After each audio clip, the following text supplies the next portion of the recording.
Theme 14: Understanding Partition, Politics, Memories, and Experiences. We know that the joy of our country's independence from colonial rule in 1947 was tarnished by the violence and brutality of partition. The partition of British India into the sovereign states of India and Pakistan, with its western and eastern wings, led to many sudden developments. Thousands of lives were snuffed out, many others changed dramatically, changed, India changed, a new country was born, and there was unprecedented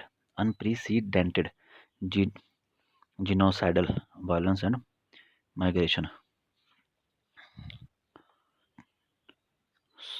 Some partition experience, some partition experiences. Then second, a momentous marker. 2.1 Partition or Holocaust. The narratives just presented point to the pervasive violence that characterized partition. Several hundred thousand people were killed and innumerable women raped and abducted. Millions were uprooted, transformed into refugees in alien lands.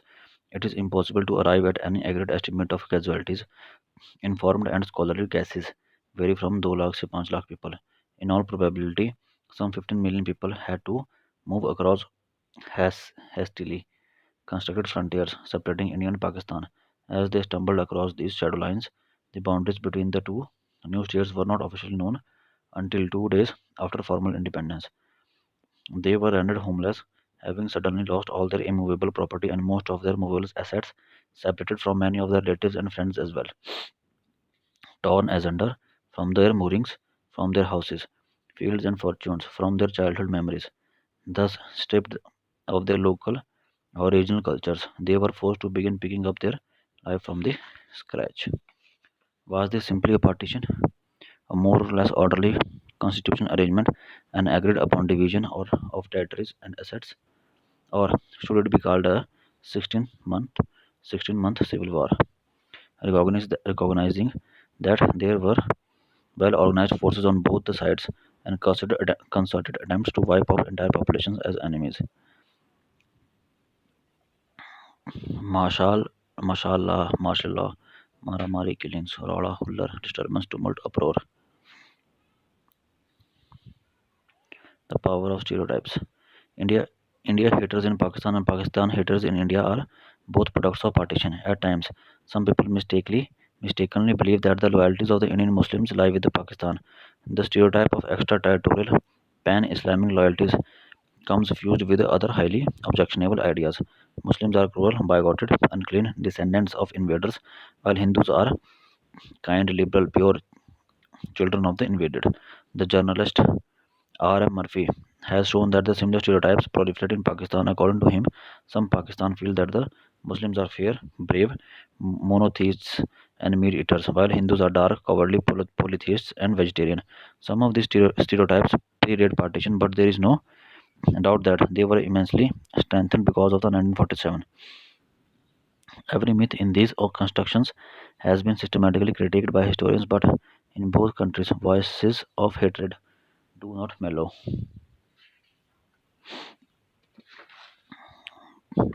3. Why and how did partition happen? 3.1 Culminating point of a long history.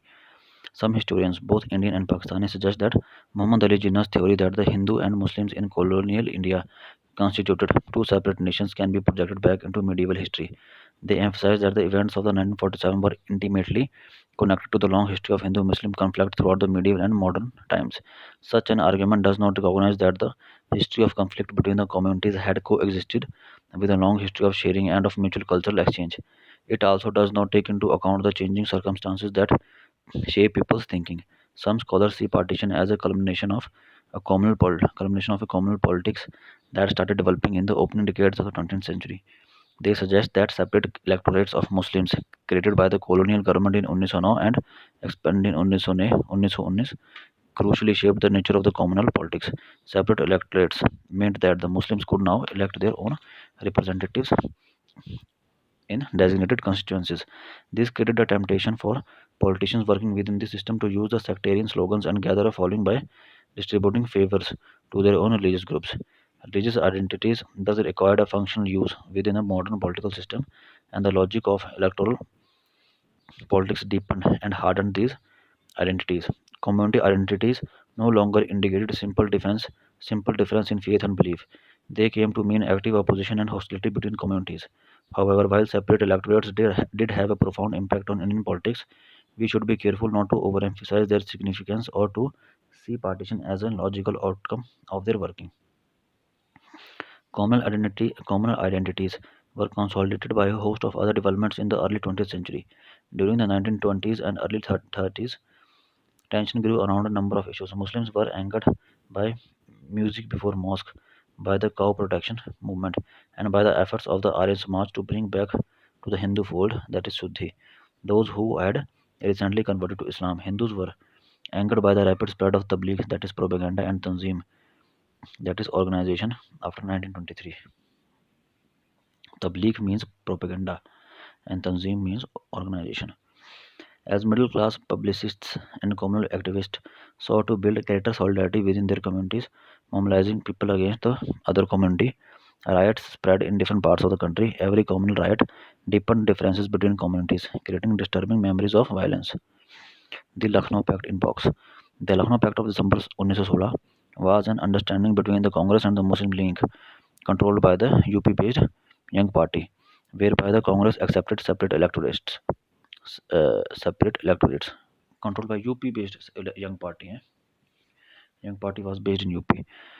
The pact provided a joint political platform for the moderates, extremists, and the Muslim League. In the box, RS March, a North Indian Hindu reform organization of the late 19th and early 20th century, particularly active in the Punjab, we sought to revive Vedic learning and combine it with modern education in the science. Music before mosque.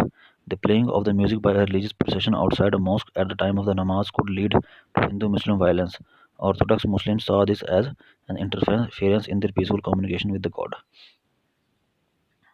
So, what is communalism? There are many aspects to our identity. Either a girl or a boy, all of you are young persons. You belong to a certain village, city, district, state, or speak certain languages.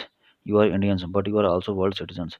Income levels differ from family to family, hence, all of us belong to some social class or other. Most of us have a religion, and caste may play an important role in our lives. In many words, our identities have numerous features, they are complex. There are times, however, when people attach greater significance to certain chosen aspects of their identity, such as religion. This in itself cannot be described as communal.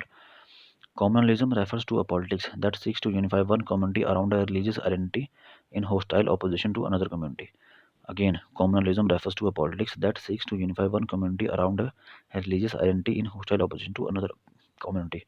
Again, communalism refers to a politics that seeks to unify one community around a religious identity in hostile opposition to another community. Communalism seeks to define this community identity as fundamental and fixed. It attempts to consolidate this identity and present it as natural, as if people were born into the identity, as if the identities do not evolve through history over time. In order to unify the community, communalism suppresses distinctions within the community and emphasizes the essential unity of the community against other communities. One could say communalism nurtures a politics of hatred for an identified other, Hindus in the case of Muslim communalism and Muslims in the case of the Hindu communalism. This hatred feeds a politics of violence. Communalism then is a particular kind of politicization of religious identity and ideology that seeks to promote conflict between religious communities. In the context of the multi-religious country, the phrase religious nationalism can come to acquire a similar meaning. In such a country, any attempt to see a religious community as a nation would mean sowing the seeds of antagonism against some other religions. M. A. Jinnah saw the Muslims of the British India as a nation and desired that they obtain a nation state for themselves. So, the main text, yet it would be incorrect to see partition as the outcome of a simple unfolding of communal tensions. As the protagonist of the Garam Hawa, a film of on partition puts it, the communal discord happened before 1947, but it had never led to the uprooting of the millions from their homes. Partition was a qualitatively different phenomenon from earlier communal politics, and to understand it, we need to look carefully at the events of the last decade of the British rule. 3.2. The provincial election of the 1937 and the Congress ministries. In 1937, elections to the provincial legislature were held for the first time. Only about 10 to 12% of the population enjoyed the right to vote. The Congress did well in the elections, winning an absolute majority in the 5 of the 11 provinces and forming governments in 7 of them. It did badly in the constituencies reserved for the Muslim, but the Muslim League also fared poorly, polling only 4.4% of total Muslim vote cast in this election.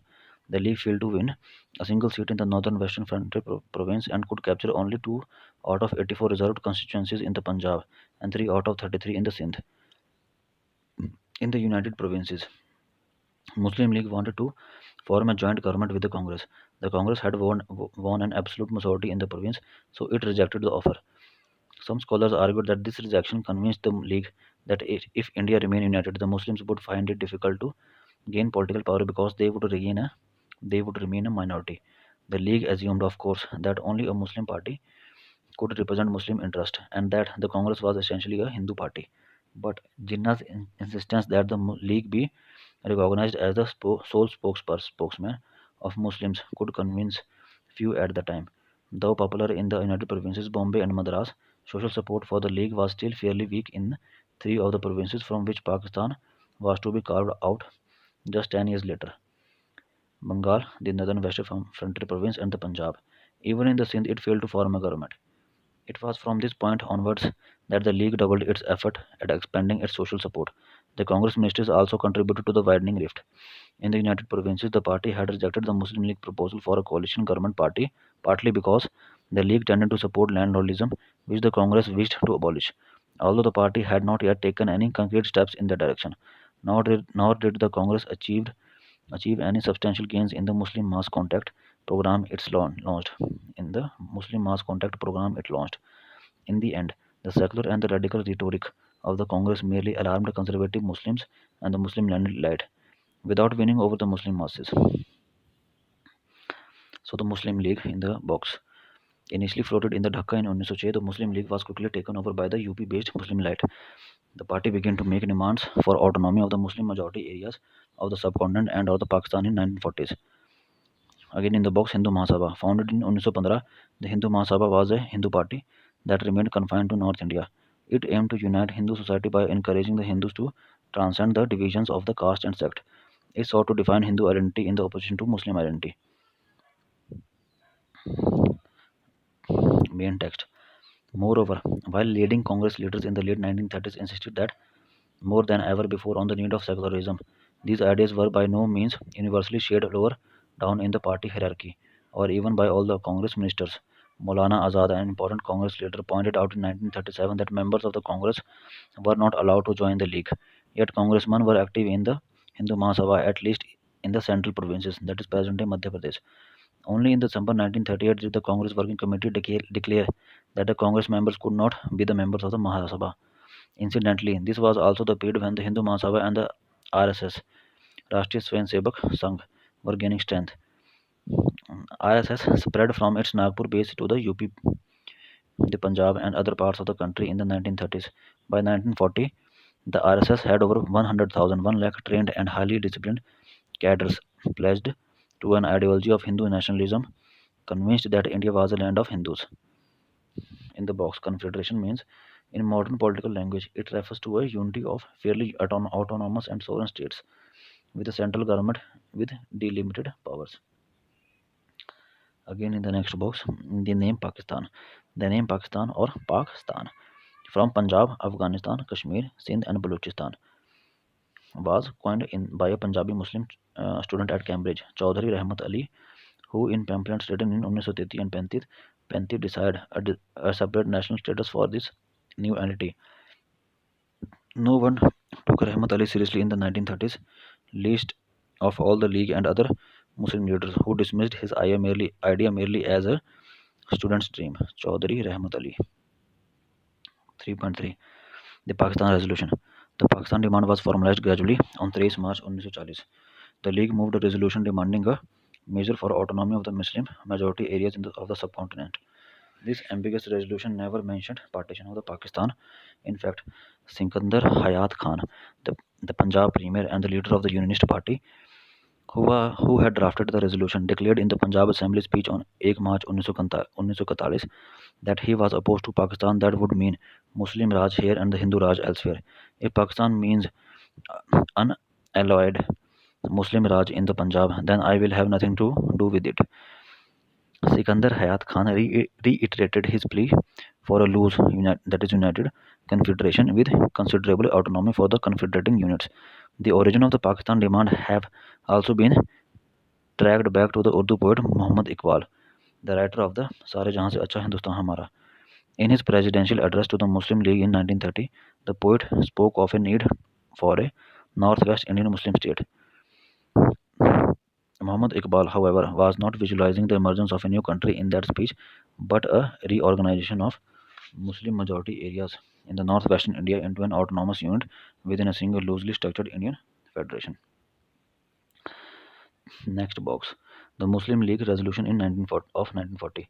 The League's resolution of 1940 demanded that geographically contiguous units are demarcated into regions, which should be so constituted with such territorial readjustments as may be necessary that the areas in which the Muslims are numerically in a majority, as in the northwestern and the eastern zones of India, should be grouped to constitute independent states in which the constituent units shall be autonomous and sovereign.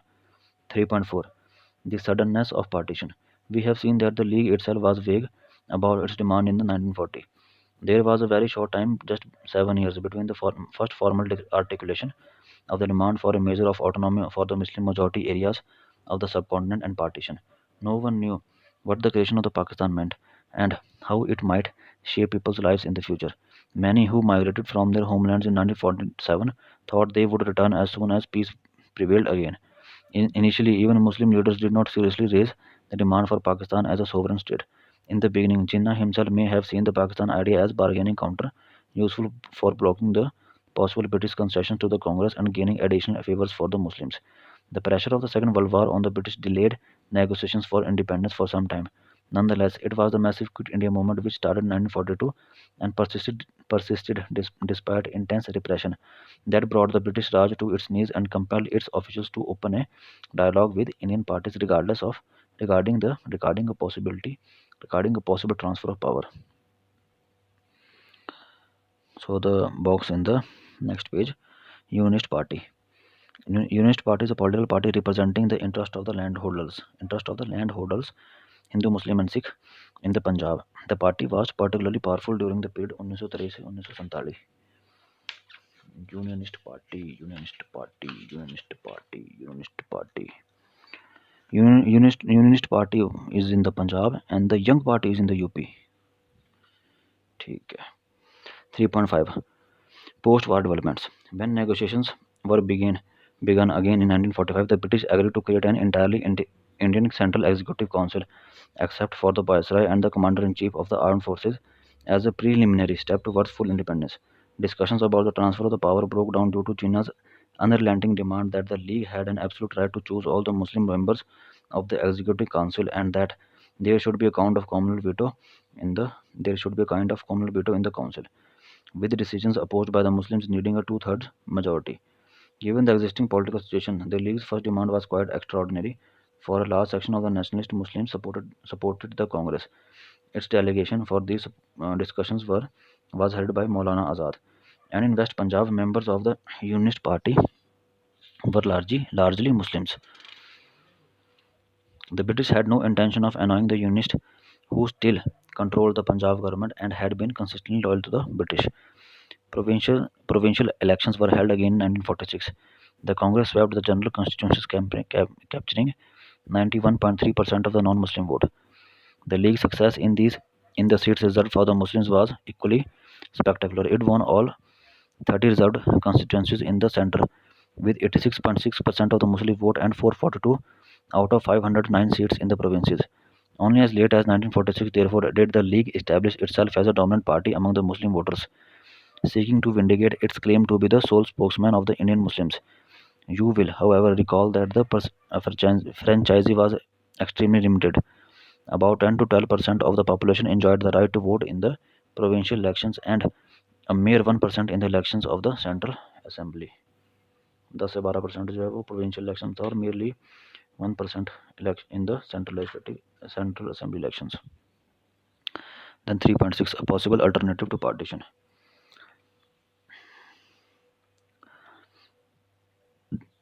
Image showing Mahatma Gandhi in Northern Western Frontier Province, October 1938, with Khan Abdul Ghaffar Khan, also known as Frontier Gandhi,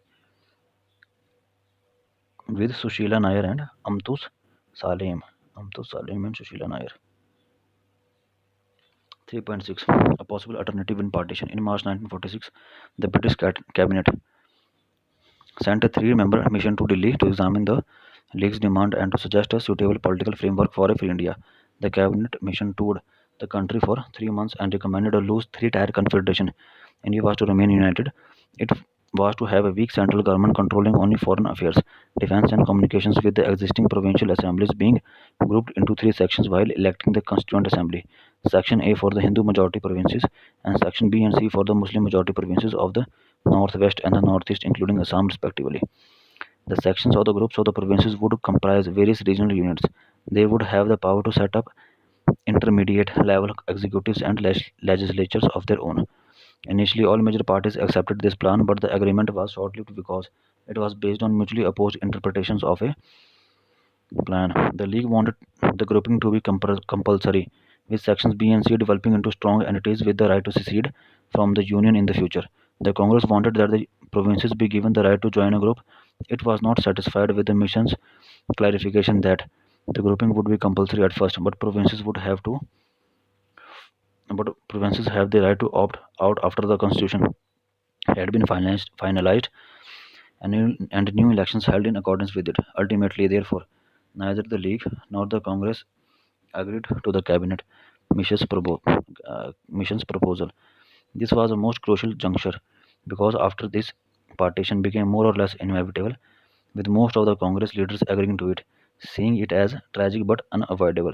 Only Mahatma Gandhi and the Khan Abdul Ghaffar Khan of the North Western Frontier Province continued to firmly oppose the idea of partition. 3.7, towards partition. After withdrawing its support to the cabinet mission plan, the Muslim League decided on direct action. For winning its Pakistan demand, it announced 16 August 1946 as Direct Action Day. On this day, riots broke out in Calcutta, lasting several days and leaving several thousand people dead. By March 1947, violence spread to many parts of northern India. It was in March 1947 that the Congress High Command voted for dividing the Punjab into two halves, one with the Muslim majority and the other with the Hindu Sikh majority, and it asked for the application of a similar principle to Bengal. By this time, given the numbers game, many Sikh leaders and congressmen in the Punjab were convinced that the partition was a necessary evil, otherwise they would be swamped by Muslim majorities and Muslim leaders would dictate terms. In Bengal too, a section of Bhadralok Bengali Hindus who wanted political party to remain with them began to fear the permanent tutelage of Muslims. As one of their leaders put it, since they were in the numerical minority, they felt that the only division of the province could ensure their political dominance.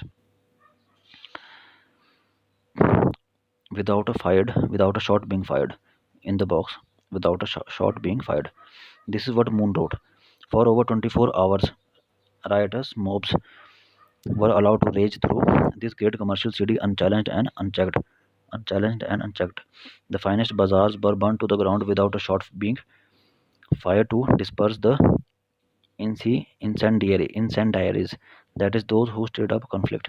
The DM marched his large police force into the city and marched it out again without making any effective use of it at all. Main text. The bloodbath continued for about a year from the March 1947 onwards. One main reason for this was the collapse of the institutions of governance. Collapse of the institutions of governance. Penderal Moon, an administrator serving in the Bhavalpur in present-day Pakistan at the time, noted how the police failed to fire even a single shot when arsons and killings were taking place in the Amritsar in March 1947.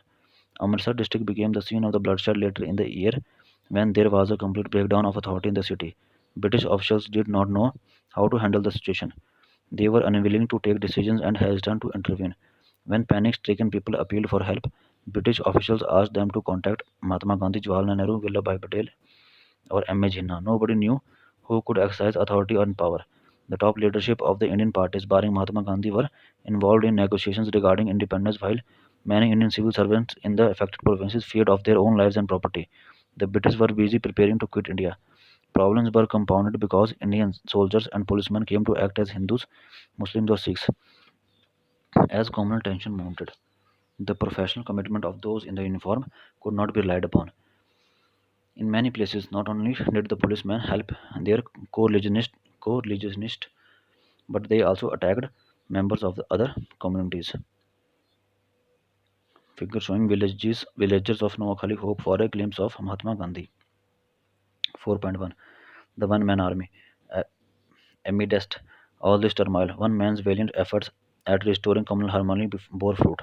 The 77-year-old Gandhiji decided to stake his all in a bid to vindicate his lifelong principle of non-violence and his conviction that people's hearts could be changed. He moved from the villages of the Noakhali in the East Bengal, that is present-day Bangladesh, to the villages of the Bihar and then to the riot-torn slums of the Calcutta and Delhi.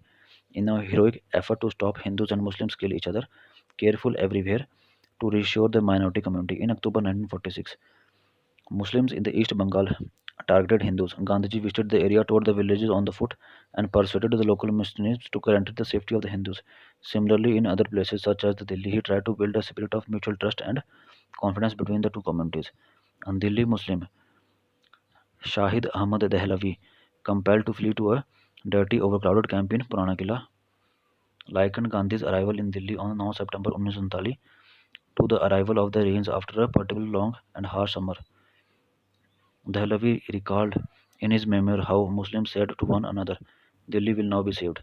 On 20th November 1947, on the occasion of Guru Nanak's birthday, 28 November 1947, Guru Nanak's birthday, when Gandhiji went to address a meeting of Sikhs at the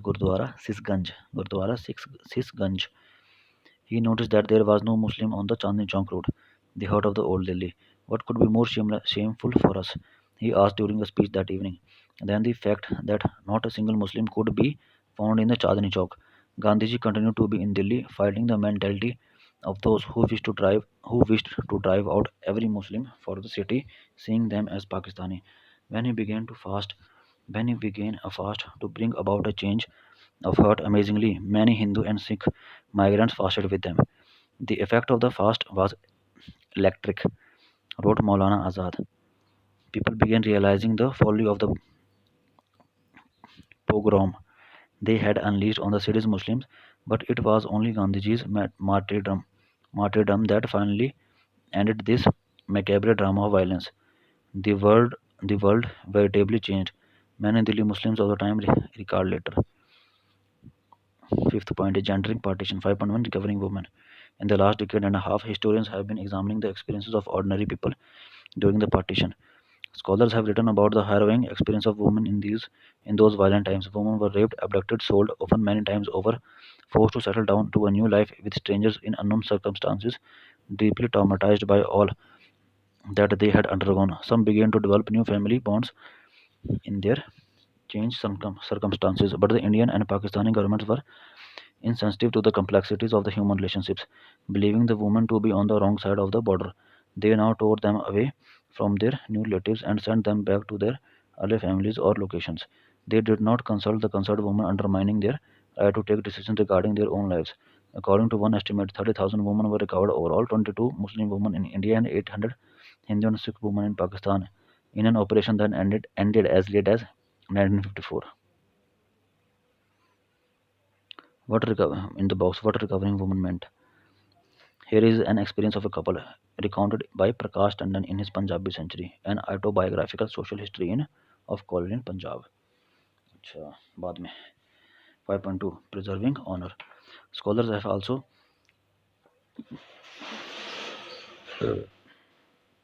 Scholars have also shown how ideas of preserving community honor came into play in this period of extreme physical and psychological danger. This notion of honor drew upon a conception of masculinity defined as ownership of Zan, that is woman, Zan, Zan, that is woman, and Zameen, that is land. A notion of considerable antiquity in North Indian peasant societies. Virility Virility, virility, virility, it was believed lay in the ability to protect your possessions, that is Zan and Zameen, from being appropriated by outsiders. And quite frequently, ensued over these two conflict ensued at times. Therefore, when the men feared that their women, wives, daughters, sisters would be violated by the enemy, they killed the women themselves. Urvashi Butalia, in her book The Other Side of Silence. The Other Side of Silence book was written by Urvashi Butalia. Narrates one such gruesome incident in the village of Thoa Khalsa, Rawalpindi district. During partition in this Sikh village, 90 women are said to have voluntarily jumped into a well rather than fell into the enemy hands. The migrant refugee from this village still commemorate the event at a Gurdwara in Delhi, referring to the deaths as martyrdom, not suicide. They believe that the men at the time had to courageously accept the decision of women and in some cases even persuade the women to kill themselves. On 13 March every year, when their martyrdom is celebrated, the incident is recounted to an audience of men, women, and children. Women are exhorted to remember the sacrifice and bravery of their sisters and to cast themselves in the same mold. For the community of survivors, the remembrance ritual helps keep the memory alive. What such rituals do not seek to remember, however, are the stories of all those who did not wish to die and had to end their lives against their will. Sixth point, regional variations.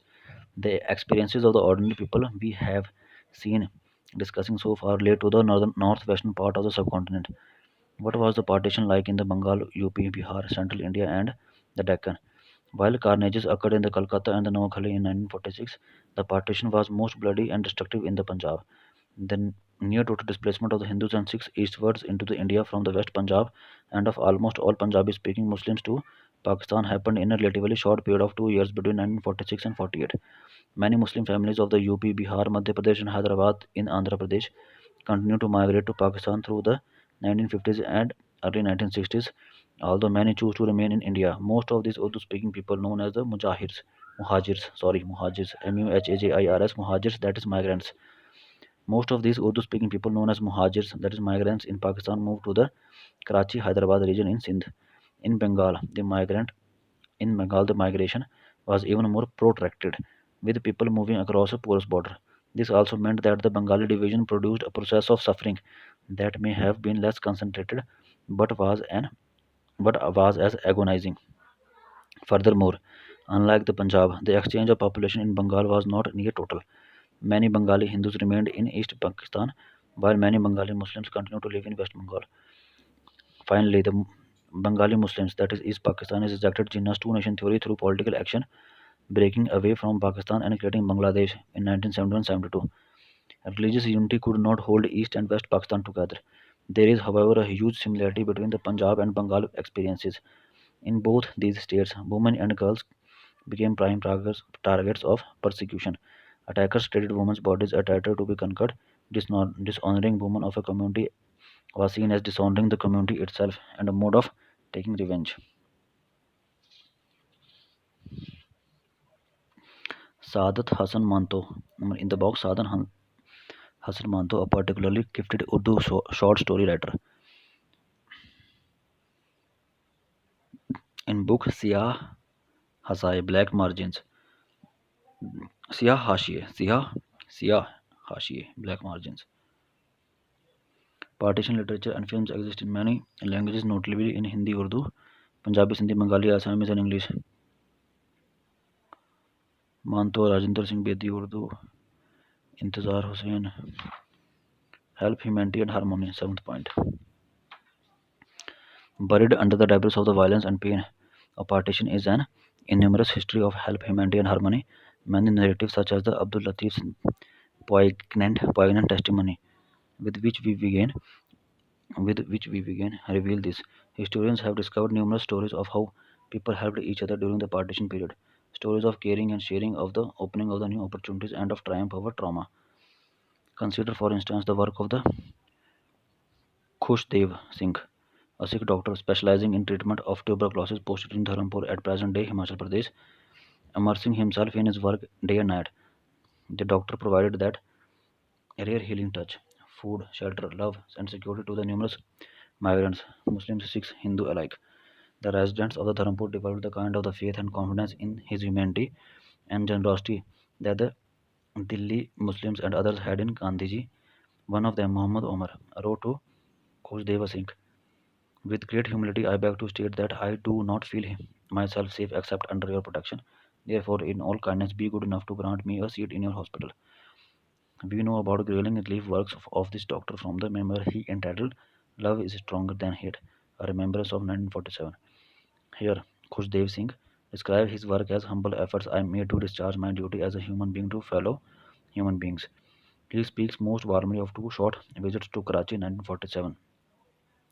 Old friends and those whom he had helped at Dharmpur spent a few memorable honors with him at Karachi airport. Six police constables, earlier acquaintances, bowed him to the plane, saluting him as he entered it. I acknowledged the salute with folded hands and tears in my eyes. Eighth point: oral testimonies and history.